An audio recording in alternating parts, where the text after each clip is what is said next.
I always thought DNA tests were for fun, a trendy little thing people posted online. Like, look, I'm 12% Scottish, so when my 17-year-old daughter gave me one as a Mother's Day gift, I laughed. I hugged her. I spat in the tube. We joked about family trees and secret ancestors. 2 weeks later, my life ended. The results came back. At first, I thought it was a glitch, some typo in the system. My daughter wasn't a genetic match. Not to me. Not even close. I retested. So did she. The results were the same. I am not her biological mother, but I was there the day she was born. I named her. I watched her take her first steps, pack her lunch for school, cry over her first heartbreak. I was there for everything. Except, apparently, the truth. When I reached out to the hospital where she was born, they told me nothing was wrong, that I must be confused, that these things happen. But then someone called me from a blocked number. She whispered 3 words before hanging up. They did this. And just like that, everything unraveled. The hospital didn't make a mistake. They made a decision, one that changed 2 families forever. And as I dug deeper, I realized we weren't the only ones. This isn't just a story about a switched at birth tragedy. It's about something far more disturbing. Someone knew, and someone wanted it hidden. You don't realize a memory is sacred until it's in danger of being stolen. Her name is Emily, and for 17 years, she's been my world. Her first word was mama. She used to sing in the car, wildly off-key, until we'd both be in tears laughing. Every fall, we'd bake pumpkin bread and argue over whether or not raisins belonged in it. They don't. She was the kind of daughter mothers dream of, kind, sharp, a little sarcastic, and always more observant than I gave her credit for. We weren't perfect, but we were close. And if you asked me who I loved most in this world, I wouldn't hesitate. Emily. Always. She was born on a cold November morning, after 36 hours of labor and 1 epidural that didn't quite take. I remember the smell of antiseptic and lavender lotion. I remember her tiny, wrinkled hand curling around my pinky. And I remember the nurse, the older one with graying curls and a name tag that read Gloria, who held Emily up and smiled, saying, "You've got yourself a feisty one." It was the happiest moment of my life. The hospital wasn't fancy, but it was reliable. Just outside the city, tucked between farmland and suburban sprawl. I chose it because it was quiet, because the doctors had kind eyes, and because it felt safe. I didn't want flash or high-tech delivery rooms. I wanted warmth, and that's what I got, or so I believed. The years flew. I watched Emily go from a stubborn toddler to a wide-eyed reader to a teenager who still cuddled on the couch but rolled her eyes like it was a second language. She wanted to be a wildlife biologist. We watched Planet Earth together every Sunday. Her walls were covered in Polaroids of frogs, foxes, and one particularly ugly hairless mole rat she named Susan. People often told me she didn't look much like me. I had auburn curls. She had straight brown hair. I had pale, freckled skin. She had olive undertones and sharp cheekbones that made strangers think she was older than she was. But I never questioned it. Families don't always match. Genetics can be funny. She had my mannerisms, the way she clicked her tongue when she was thinking, the way her nose wrinkled when she laughed. Those things weren't in blood, but they were in bond. I never suspected anything. Not once. It was her idea. The DNA test. She bought it during a Mother's Day sale. Said it'd be fun to trace our ancestry. Maybe find out where my grandmother's Italian side really came from. We laughed about it. She thought she might be part Icelandic. I was betting on Scottish. We spat into the tubes after dinner, joked about finding long-lost cousins who lived in castles. It felt like a game. Something silly. When the results came back, I didn't open mine right away. She had hers first. She was quiet that night. Too quiet. I thought maybe she was disappointed. Maybe she hadn't gotten the percentages she wanted. Then she showed me her phone. No DNA matches to mother. That's what it said. A computer error, I told her. Don't worry. We'll redo it. But when I got my results the next day, they didn't just show no match to her, they showed a match to a child I'd never met. A girl named Anna, born the same day, at the same hospital. At first, I blamed the test. It must be wrong. Maybe they mixed us up. Maybe someone hacked it. It had to be wrong. But it wasn't. I ordered 2 more kits. one from a different company, one from a medical lab with clinical accuracy. All came back the same. Emily wasn't my daughter. Biologically, genetically, she wasn't mine. But emotionally, spiritually, practically, in every way that mattered, she was everything. I looked at her sleeping in her room that night, curled up in the same blanket she'd had since she was 7. I looked at her photos, her childhood art taped to the fridge, her school trophies, her journals, her scribbled birthday cards, and I realized, if she isn't mine, then where is mine? And worse, if this happened once, how many times has it happened before? I didn't know then how deep it would go, how many lies had been told, how many people had been paid to stay quiet, how one woman, a nurse with gray curls and a kind voice, would become the key to everything. Her name was Gloria, and she remembered everything. At first, I tried to protect her. Emily, I mean. Even after the test results, I told myself she didn't need to know, not yet. Maybe not ever. What good could come of it? She was happy. She was mine. What did biology have to do with love? But that was a lie I couldn't hold for long. Not when the evidence was staring me down from every screen. 3 tests, 3 confirmations, 3 bullet wounds to everything I thought was real. I spent a full week in denial. I searched Reddit threads, message boards, even conspiracy forums. I clung to phrases like false positive and lab contamination.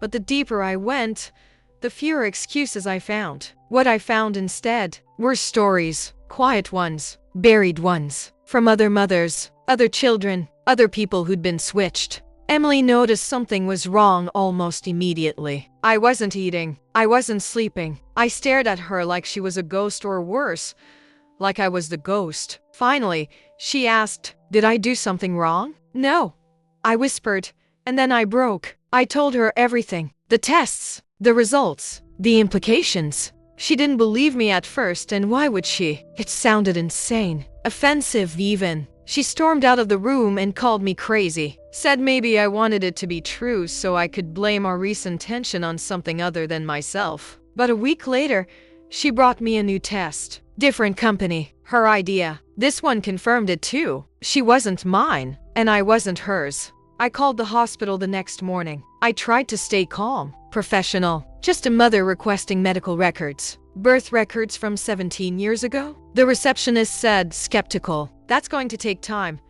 "Take all the time you need," I said. "But I want everything." Who was working that night? What nurses were on rotation? What babies were born? I want it all. She told me I'd need to submit a formal request in writing. I did within the hour. Certified mail. Return receipt requested. 2 days later, I received an email. Request denied. We are unable to fulfill your records request due to privacy limitations and documentation loss from our system migration in 2011. I called back. No one answered. Left voicemails. No response. It was like the hospital had erased my daughter's birth, or at least erased their responsibility for it. But I wasn't going away quietly. That's when the first note arrived. No envelope. Just a folded piece of paper stuck under my windshield wiper. It read, "You're not crazy, but be careful. They buried this before." There was no name, no return address. I stood in my driveway for a long time, heart thudding like a drum. Buried it before? Who were they? And how many times had they done this? I went back online, not to the DNA sites, but to the local archives. I searched news articles from the early 2000s, lawsuits, anonymous tips, whistleblowers, and there it was, buried deep in an old digital PDF from a 2008 court filing. Plaintiff alleges neonatal misidentification and subsequent refusal to cooperate with discovery. The hospital name was the same. The lawyer? Unavailable. Retired. Disbarred in 2010. No settlement disclosed. The case had vanished just like the records. That night, my phone rang from a blocked number. I didn't answer. They called again and again, until finally, I picked up. A woman's voice. Soft, raspy, older. "You're looking for the truth?" My throat tightened. "Who is this?" I was there. "I work the nursery. 2006. Gloria?" A pause. Then, "They told us to shut up. They told us we'd ruin lives if we said anything." But I knew, someday, someone would start asking the right questions. "Why me?" I asked. "Why my child?" "Because your baby was born first." Another pause. And the other mother was someone important. The line clicked. She was gone. I couldn't breathe. Someone important. Born first. Switched on purpose. It wasn't an accident. They didn't just lose Emily. They took her. They gave my daughter away like a favor, like a solution, like a goddamn gift. The next morning, Emily sat me down. She looked pale, tired. I don't know who I am anymore, she said. You're my daughter. I told her. No. She whispered. I'm not. I reached for her hand, but she pulled away. I found the other girl, she said. The one who matches your DNA. I stared at her. She lives 30 minutes away. I couldn't speak. She's nothing like me. 30 minutes. That's all that separated me from the daughter I never knew. Her name was Anna, 17 years old. Same birthday as Emily. Born in the same hospital, just one room over. Her mother's name was Karen Whitmore, and I recognized it instantly. Karen had once been a state senator's press secretary. Her husband sat on the board of 3 local health institutions, including the hospital where our daughters were born. It all began to make a terrible, elegant kind of sense. I didn't reach out right away. How do you introduce yourself to the daughter you were meant to raise? How do you even start that conversation? Instead, I researched. I watched. I found Anna's Instagram. She was smart, witty, seemed like she loved theater. Her smile was crooked just like mine. She looked like me, in a way Emily never had. And that broke me. Not because I loved Emily less, but because it made the loss real. It wasn't theoretical anymore. She was out there, flesh and blood, laughing in a video with a mother who wasn't me. I went to the hospital again, this time in person. I brought the test results, the call log with Gloria, and copies of every denied request. They still refused to talk. We've given you all the information we legally can, the woman at the records desk said with practiced coldness. There's a cover-up happening, I said. She didn't flinch. I raised my voice. She pressed a button under her desk and calmly said, "Security will escort you out now, ma'am." I didn't resist, but I left a copy of the note Gloria had written right there on the counter. Let them know I wasn't going away. That night, my house was broken into. Nothing stolen, just ransacked. Papers scattered. DNA test results torn down the middle and left on my kitchen table. Whoever did it wanted to scare me. It worked, but it didn't stop me. I called Gloria again, left 6 voicemails, sent 2 letters to an address I wasn't even sure was hers. Nothing. Until a week later, I found a manila envelope on my front porch. No stamp, no return address. Inside, photos, scans, records. A full rotation chart from the maternity ward that week in November. Highlighted, Nurse Gloria, Nurse Deanna, Dr. Larson, and 2 charts with clearly crossed out patient numbers. Swapped. One of them had my name on it. At the bottom of the envelope, a single sticky note. They buried it. Here's your shovel. I had evidence now, but still no justice. The hospital ignored my lawyer's letter. The press didn't return my calls. Everyone wanted me quiet. Everyone, except one person. Emily. Do you want to meet her? I asked her one night. She didn't answer for a long time. Then, I already did. My heart sank. You? What? She found me on social media. Messaged me. We met at a park 2 weeks ago. You didn't tell me? I didn't know if I could. She looked at me then, tears welling. She looks like you. It was like looking at who I should have been. And I hated her for it. For having you. For not having me. She broke then, and I held her the way I did when she was small, and the world didn't feel so cruel. A week later, I got a call from a restricted number again. But this time, it wasn't Gloria. It was Karen. I assume you know who I am, she said. Her voice was crisp, cold. I do, she sighed. Like the whole thing was an inconvenience. Then let's talk. We met in a hotel lobby. Public. Controlled. No surprises. She wore pearls. I wore rage. What do you want? She asked. I want the truth, I said. And I want accountability. I didn't know until recently, she said. And now that I do, I want it left alone. Excuse me? This doesn't help anyone, she said. You're just going to hurt those girls. Drag their names through this. Destroy what peace they have. They deserve to choose what peace they want. I snapped. Not be handed silence like it's safety. She didn't answer. She just stood and said, "You're not the only one they paid off." I froze. Paid off? How many? I asked. She didn't turn around, but she said, "More than you'll ever find." Then she walked away. That night, Emily cried herself to sleep on my shoulder. Anna sent me a message. "I want to meet you. I don't know what I'm supposed to feel, but I think I need to feel it with you." The next morning, I got a letter in the mail. No return address. Again, inside was a single document, a confidential internal memo from the hospital dated 2006. Subject: Infant Reassignment Protocol Emergency Application.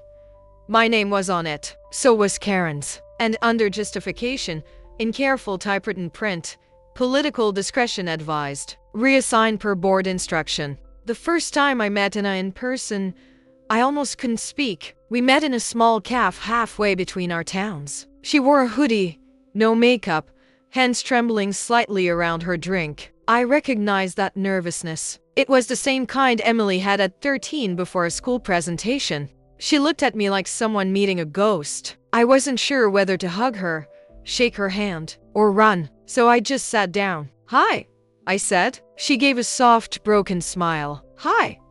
We didn't jump into anything heavy. We talked about easy things first. Music, school, what shows we liked. She mentioned she hated biology class, which made us both laugh, given the irony. Then came the silence. She looked me in the eyes and said, "Why didn't you fight for me?" The words gutted me. "I didn't know."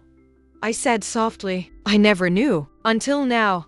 She nodded slowly, but I could see the pain still lingering behind her eyes. It didn't matter that I didn't mean to lose her. I still had. Meeting Karen was worse. We met at Anna's insistence. She wanted us to talk. "There's too much tension," she said. "It's like you're both trying to pretend I'm not split in two." Karen arrived 15 minutes late, looking like she'd just stepped off a yacht. Silk scarf, designer bag, diamond earrings that sparkled like accusations. "I suppose we should keep this civil," she said, not even pretending to smile. "Sure," I said. "Let's pretend that's possible." She sighed. "I know how this looks, but I didn't orchestrate anything. I didn't even know until Anna took a test last year and I decided to investigate. Did your husband know?" She flinched. "Did he arrange it?" Her silence said everything. According to Karen, or at least what she admitted, her husband had powerful friends on the board of the hospital. Their original child had complications at birth, something to do with oxygen loss, a risk of long-term brain damage. The details were vague, almost rehearsed, but the implication was horrifying. They were offered a different child, quietly, as a solution, a cover-up, an opportunity. "That child was mine. And you never thought to question it?" I asked. "I was told it was all under control," Karen replied, voice cold. "I chose to believe it." "No. You chose comfort. Is that so wrong?" She snapped. "What would you have done?" "I would have taken the child that was mine," I said. Even if she wasn't perfect, her face twitched just slightly. It was the first time she looked human. The days that followed were a blur. Anna came to our house a few times. She met Emily. They didn't hate each other, but they didn't bond either. There was too much pain, too many expectations, too many imagined lives they'd never get back. At one point, Anna stared at a photo of Emily as a toddler and said, "That was supposed to be me, huh?" Emily walked away. That night, she said, "I'm scared you're going to want her more." "I want you both," I whispered. "But only one of us has your blood. Only one of us has your blood." Those words stuck like a splinter in my chest. Then came the legal letters. Karen and her husband wanted a non-disclosure agreement signed. They were offering a quiet settlement, 6 figures, sealed records, mutual silence. I didn't sign it. Instead, I found a lawyer of my own and I called a journalist. Not because I wanted attention, because I wanted justice. And justice, it turned out, had a very short shelf life. A week later, my car was vandalized. Someone keyed "liar" into the side. My mailbox was ripped out of the ground. Emily started getting weird DMs from fake accounts. The journalist I was working with pulled the story, said her editor was under pressure. The hospital issued a public statement about a tragic mix-up under review, but refused to comment further. Gloria, the nurse, disappeared. Her phone disconnected. Her address vacant. It felt like we were being erased. Again. Then Anna got sick. Nothing serious, a flu maybe. But she had to go to the hospital. Not that hospital. A different one. Still, it triggered everything. Karen panicked, overreacted, demanded the best specialists, kept Anna isolated, wouldn't let her come to our house. Weeks passed. Then a letter arrived at my door. No return address. Inside was a single photo. Anna, standing on a hospital balcony. And the words, "You're not her mother. Stay away. Last warning." I took it to the police. They filed a report but told me they couldn't do much. I took it to my lawyer. She told me, "They're scared. That's why they're pushing back so hard. They should be," I said, "because I'm not backing down. They say when you push into the truth, the system pushes back harder." They were right. After the threats, after the photo, after the story was killed, something shifted in me. I wasn't just a mother anymore. I was a witness, a liability, a problem they wanted to disappear. But they'd underestimated one thing.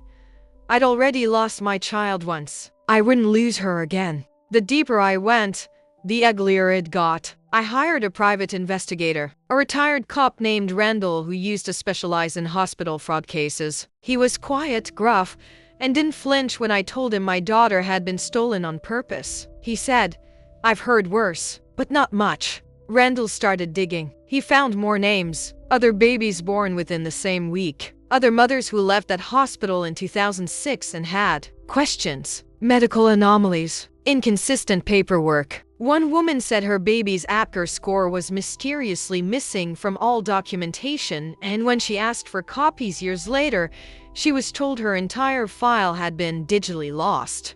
Another family noticed that their child's blood type didn't match either parent, and a pediatrician quietly suggested a paternity test, then abruptly transferred clinics a week later. We weren't alone, but most of them had stopped asking questions. Some had taken hush money, some had moved away, some were just too scared. I wasn't. Then Randall found him. Dr. Ellis Larson, head of neonatal care at the time of Emily and Anna's birth, now retired, living quietly in a coastal town, far from the city, far from questions. We drove 6 hours to knock on his door. He didn't answer at first, but when Randall showed him the memo, the one marked Infant Reassignment Protocol, Political Discretion Advised, he let us in. He didn't deny it. Not a word. There were arrangements, he said. His voice was papery. Tired, powerful people, political strings. They didn't want a scandal. They wanted options. And those options included taking my child? I asked, my voice shaking. He looked at me, really looked at me, and said, "It wasn't supposed to be permanent." I could have screamed. Instead, I said, "What would have made it temporary?" He looked away. Re-evaluation at 6 months. The sick child recovered faster than expected. But by then, attachments had formed. Everyone agreed it would be cruel to undo. Everyone but the real parents. Everyone but me. Randall pressed harder. Who signed off on it? Larson gave us 4 names. A private legal mediator, 2 board members, 1 hospital administrator still active. We had a paper trail now. A small one, but it was real. I returned home and gave it all to my lawyer. The next day, my house was broken into again. This time they took my laptop, my external drives, even my daughter's school folders. Nothing else. They weren't stealing. They were erasing. But I'd backed everything up. I handed a copy to a journalist at a national outlet, not a local one this time. I told her, if anything happens to me, publish it. She nodded. "Do you think they'll come after you?" she asked. "I think they already are." That night, Karen called. She didn't scream. She didn't threaten. She begged, "Please stop. You don't know what you're playing with." "I'm not playing." "They'll ruin you," she said. "Not just legally. They'll destroy your life. They already did." Silence. "Then, they'll come for your daughter too." That stopped me cold. "Emily has nothing to do with this. She's the living evidence," Karen whispered. "And they don't leave loose ends." The next morning, Emily was gone. Not kidnapped, not exactly. She had taken her things and left a note. "I need to protect you. I'll be back."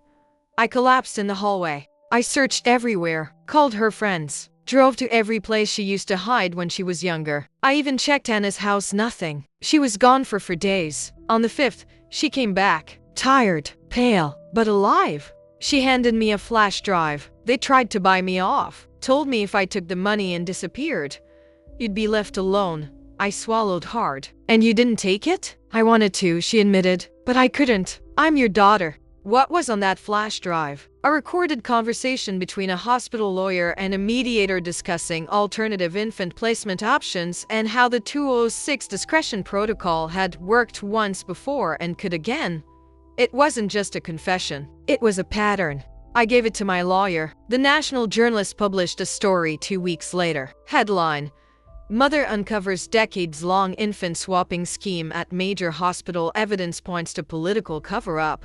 It went viral. The hospital denied everything, but the damage was done. Larson fled the state. Gloria was found and subpoenaed. Karen resigned from all boards due to family matters. And I waited. The world moved on faster than I did. After the story broke, there were interviews, follow-ups, podcasts, even offers for documentaries. Everyone wanted a piece of the scandal. They wanted the facts, the horror, the ending. But no one really asked about what came next. Because next is where the real damage lives. Emily was never quite the same. She smiled in public. She said all the right things. But there was a quietness behind her eyes that hadn't been there before, a flicker of doubt that I couldn't reach. As if she still wasn't sure where she belonged. I love you, I told her one night. More than anything. She nodded. But I don't know who I am anymore. Anna didn't want contact after the article. She sent one message. I don't blame you, but I don't want this to define me. Please respect that. I did. She deserved that choice. We both did. The hospital settled. Quietly. A number large enough to make headlines, but with terms that bound my tongue for anything else. Some days I wanted to take the money and leave the country. Other days, I just wanted my daughter back. The one I raised. The one I never really lost. But even love deep, maternal, bloodless love has scars. Months passed. The story faded from headlines. Karen moved out of state. Emily started applying to colleges under a different last name. Sometimes we laughed again. Sometimes we didn't. But we survived. That counts for something. One day, I got a letter in the mail. Real letter. Ink on paper. No return address. Inside was a photo. Anna, standing in front of a college campus. She looked happy. On the back, she'd written, "Thank you for fighting. I'm not ready yet, but maybe one day." That night, I sat on my porch as the sun set behind the trees, the same shade of gold as Emily's baby blanket. I stared at that photo for a long time. Then I folded it carefully, placed it in a drawer, and whispered, "I'll be here, always." If you've ever questioned your place in the world, if someone ever tried to steal it from you, know this.